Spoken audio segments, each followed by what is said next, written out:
UTA 45 Jakarta merupakan salah satu perguruan tinggi penyelenggara program S3 Hukum di Indonesia dengan akreditasi baik sekali. Pada tanggal 23 Oktober 2023, program studi doktor ilmu hukum kembali menyelenggarakan ujian terbuka dan promosi doktor dengan Promovendus Yusuf MH di Aula Lantai 8 UTA 45 Jakarta. Promovendus menyampaikan orasi hasil disertasinya yang berjudul Kedudukan Peradilan Etik dalam Sistem Ketatanegaraan Republik Indonesia. Dalam disertasinya, Promovendus merekomendasikan perlunya kelembagaan peradilan etik dalam bentuk mahkamah etik sebagai peradilan etik yang pertama dan terakhir dengan membawahi lembaga-lembaga penegak kode etik dan kode perilaku yang telah ada. Ujian terbuka ini turut menghadirkan beberapa profesor hukum sebagai tim promotor dan penguji, di antaranya Profesor Dr. Siti Nur Azizah Ma'ruf SHM-Hum, Profesor Diana Laila Rahmatillah PhD, Profesor Dr. Mela Ismelina SHM-Hum,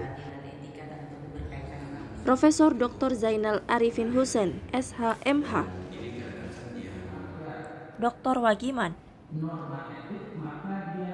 Dr. Rio Kristiawan, Dr. Tuti Widyaningrum MH, yang dipimpin oleh Ketua Senat J. Rajeskana PhD yang juga selaku Rektor UTA 45 Jakarta. Rangkaian kegiatan ujian terbuka dan promosi doktor dilakukan dengan beberapa prosesi, yaitu penyampaian orasi ilmiah oleh Promovendus, pengujian hasil disertasi oleh para penguji dan tim promotor, serta yudisium atau pengumuman hasil ujian. Dr. Rio Kristiawan selaku kopromotor yang juga Ketua Program Studi Doktor Ilmu Hukum UTA 45 Jakarta mengungkapkan bahwa penelitian yang dilakukan oleh Promovendus yakni mengenai etika yang merupakan komponen penting. Hukum yang baik adalah hukum yang mengandung etika, karena tanpa etika, hukum hanya akan menjadi alat kekuasaan. Tadi kita menyelenggarakan ujian terbuka, kebetulan Promovendusnya anggota Kompolnas Pak Yusuf Warsim. Kita bangga sekali beliau meneliti tentang etika gitu ya, peradilan etik dalam sistem ketatanegaraan di Indonesia. Kebetulan saya mengenal sekali beliau karena beliau adalah bimbingan saya kopromotornya.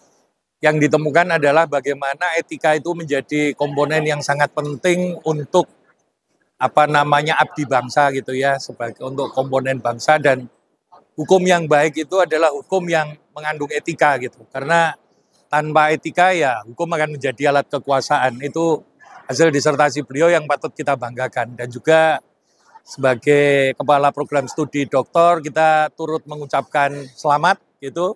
Beliau sebagai doktor ke-13 yang dilahirkan dari program Doktor Ilmu Hukum Universitas 17 Agustus 1945 Jakarta. Ya, harapannya prodi ini semakin berkembang dan melahirkan banyak intelektual di bidang ilmu hukum sehingga bisa memberi kontribusi, memberi pemikiran dari riset-riset yang berkualitas dan juga melahirkan banyak profesor.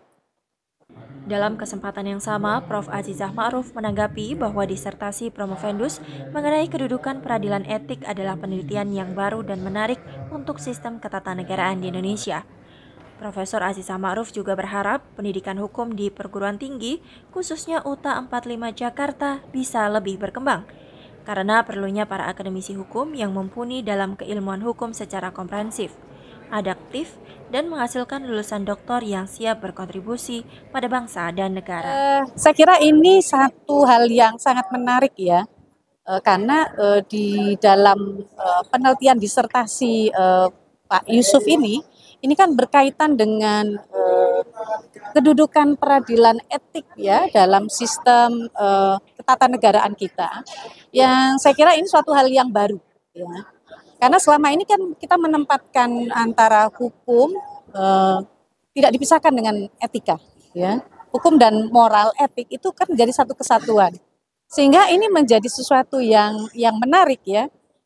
Karena di dalam nilai-nilai etika yang sifatnya profesi itu kan biasanya berada di beberapa lembaga-lembaga profesi, dan itu tentu memiliki standar-standar yang berbeda. Bagaimana meletakkan nilai etika di satu organisasi, misalnya profesi advokat atau profesi dokter, itu tentu berbeda satu dengan yang lain. Sehingga rekomendasi untuk terbentuknya sebuah peradilan etika ini menjadi suatu yang menarik menurut saya, karena bagaimana menstandarkan ya nilai-nilai etik ini, ya nilai-nilai etik yang ada berserakan di seluruh lembaga-lembaga etik yang ada di pemerintahan di Indonesia, itu bisa kemudian menjadi satu lembaga etik yang bisa eksekutorial, yaitu peradilan etik tadi. Ini saya kira menjadi suatu hal yang menarik. Ini tentu sangat ditentukan tidak hanya konteks ya peradilan etik ini bersifat eksekutorial, tapi yang paling penting harus ada political will-nya.